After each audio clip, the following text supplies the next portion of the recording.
វេនៅពីចំណាំព្រះវស្សាដែលកើតពីសទ្ធាជ្រៅរបស់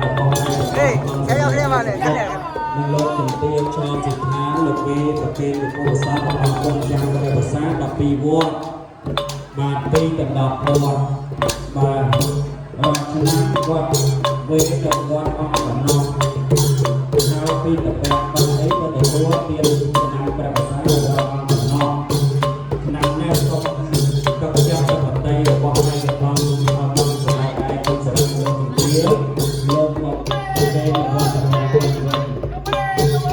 បាទដល់ដល់វត្តព្រះប្រតិរបស់វត្តដល់ទទួលទានប្រសាទនៅវត្តព្រះបាទចឹងលោកធ្វើចំណាំនេះតែទី1លោកបានប្រគេនទានប្រសាទទៅរៀងរាល់ថ្ងៃដែលលោកតែងធ្វើទី2លោកបានមកជាអធិបតីក្នុងបុណ្យបាទសព្វព្រះពុទ្ធរូបសាធុអើ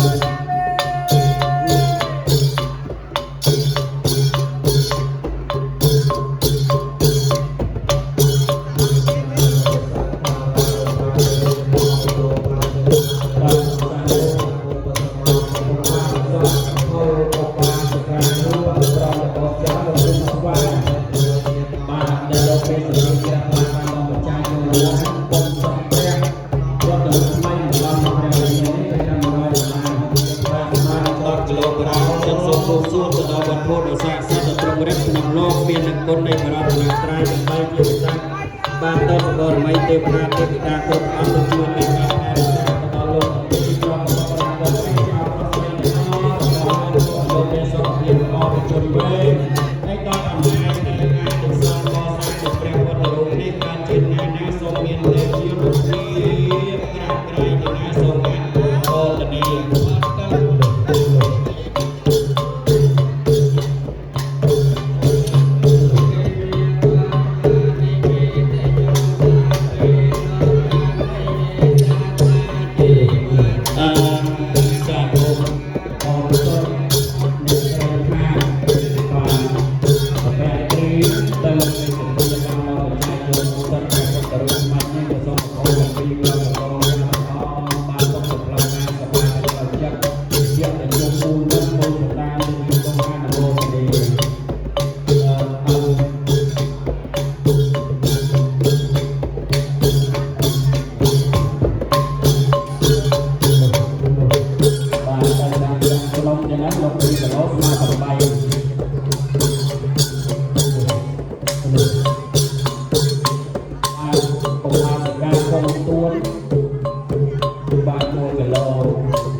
លោកមានសទ្ធាជ្រះថ្លា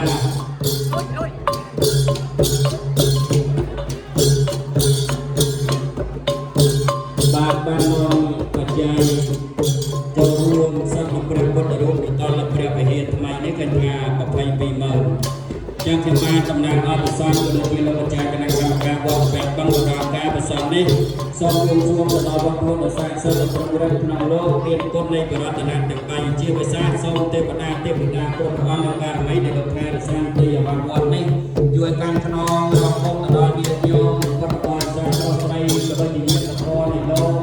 បានតែលោកមកខាងកំពង់ស្វាយក៏សូមឲ្យលោកជួបព្រះបានធម៌សុខភាពល្អមានកម្លាំងកាយកម្លាំងវិជ្ជាកម្លាំងចិត្តការកើតជាតិណានណាសូមឲ្យមានវិជនវែងហើយកុំឲ្យមានការវង្វេងដោយអំណាចបុណ្យទាំងអស់សូមបានអនុមោទនាបាទសាធុបាទញាតិញោមពុទ្ធបរិស័ទគុំថ្មីបានតាមរយៈលោកមេភូមិលោកតាមេវេនដែលជាប្រមុខបានដែលលោកមានសទ្ធាជ្រះថ្លាបច្ច័យដែលលោកបានចូលរួមចំណែកសត្វព្រះបានសម្បត្តិដល់ព្រះវិហារថ្មីនេះមាន1លាន54ម៉ឺនរៀលបាន1លាន54ម៉ឺនរៀលអញ្ចឹងគឺបានតំណាងឲ្យគុណចាស់ចៅអវាយសពលោកអង្គដូចជាលោកអាចារ្យគណៈកម្មការក៏សូមថ្លែងអំណរ